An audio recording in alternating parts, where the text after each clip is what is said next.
போற்றுதலுக்குரிய பதவியில் இருக்கின்ற பிரதமர் நரேந்திர மோடி அவர்கள் ஒரு விஷப்பாம்பை விட மோசமாக விஷங்கக்கிற அளவுக்கு தேசத்தில் பிரிவை ஏற்படுத்தி இரத்த ஆறு ஓட வச்சு மத கலவரத்தை உண்டு பண்ணி எப்படி மணிப்பூரில் உண்டு பண்ணாரோ குஜராத்தில் பண்ணாரோ அப்படி ஒரு கேவலமான முறையில் மன்மோகன் சிங்கோட கால் தூசிக்கு கூட இவர் ஈடாக மாட்டார்.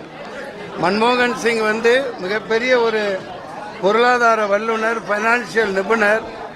கொஞ்சம் அமைதியாக இருங்க ப்ளீஸ்.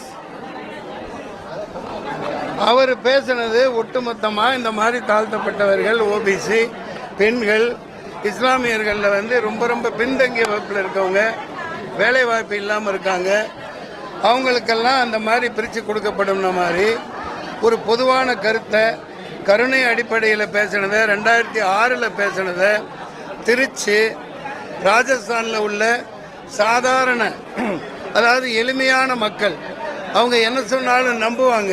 ஏழைகள் அங்கெல்லாம் படிப்பறிவு இல்லாமல் தான் பெரியார், அண்ணா, நம்ம அயோத்திதாச பண்டிதர் இப்படியெல்லாம் இங்கே அப்படிப்பட்ட ஆளுமைகள் அங்கே இல்லாதனால அடிமையாகவே வச்சிருக்கிற அந்த ராஜஸ்தானில் இப்படி விஷங்கக்கிற அளவுக்கு ஒரு மிகப்பெரிய அவர் ஒரு மனிதராக இருக்கவே தகுதியற்றவர், கீழ்த்தனமாக நடந்து கொண்டார்.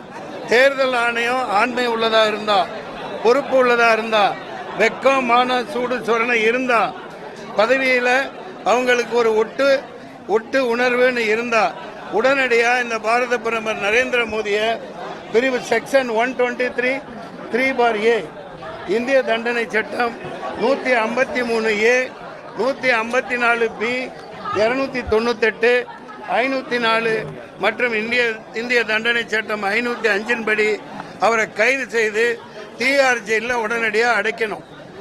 அப்புறம் தேர்தலை நடத்தணும். இந்த தேர்தல் அவர் தலைமையில் நியாயமாக நடக்காது. இது இன்னொன்று பூஸ்டர் ஊசி, ஹார்லிக்ஸ் ஊசி, பூஸ்டர் ஊசின்னு ஒன்றா கொண்டாந்தாங்கல்ல, அந்த மாதிரி முதல்ல என்ன வந்துச்சு, முதல்ல EVM மிஷினு, அப்புறம் விவி பேடு, அதுக்கப்புறம் இன்னொன்று என்ன கண்ட்ரோலிங் யூனிட்டு. அதை ஒரு 10 மீட்டர் வயரை வச்சுக்கிட்டு இந்த எலி பிடிக்கிற மாதிரி ஒரு அதிகாரி உட்காந்துருப்பார். அவர் அமுக்குவார், அங்கே பீன்னு சவுண்டு வரும், அவர் அமுக்குவார். ஏண்டா இந்த கேவலமான கேப் மாதிரி பழப்புக்கு பேசாமல் பேப்பரில் வச்சுட்டு போங்கடா, பேப்பரில் வச்சு தொலைங்கடா, பாரத பிரதமரை தூக்கி உள்ளே போடுங்க.